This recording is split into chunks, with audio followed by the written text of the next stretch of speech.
Pierre Palmade est, depuis vendredi 17 février, assigné au service d'addictologie de l'hôpital Paul-Brousse de Villejuif, Val-de-Marne, et mis en examen pour homicide et blessures involontaires.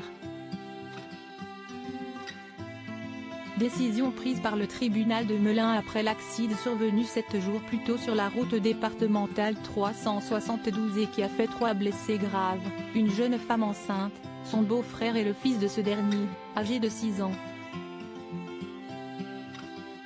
Ce dimanche 19 février, nouveau rebondissement. Selon les informations de BFM Télévision, le comédien de 54 ans serait désormais pointé du doigt dans une autre affaire.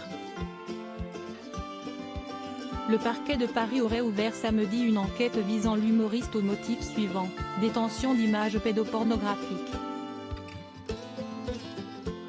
D'après les éléments dont disposent nos confrères, les investigations auraient été confiées à la brigade de protection des mineurs. Dans l'article publié par la chaîne d'information, il est indiqué que cette enquête ferait suite à un signalement effectué par un homme dont l'audition est en cours.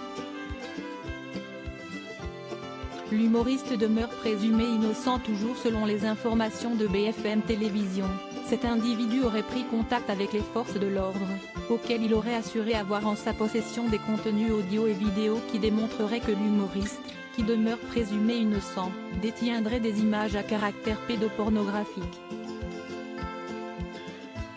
Par conséquent, toujours selon BFM Télévision, le parquet aurait aussitôt ouvert une enquête, avant que la brigade de protection des mineurs n'auditionne l'homme pour vérifier la véracité de ses allégations. Vendredi 17 février, Pierre Palmade avait été admis à l'hôpital Paul-Brousse. Le lendemain matin, en ouverture du journal télévisé de 10h diffusé sur BFM Télévision, quelques informations avaient été données concernant ses conditions de vie. Nous avions appris que l'humoriste avait passé sa première nuit au sein d'un service d'addictologie de cette structure médicale.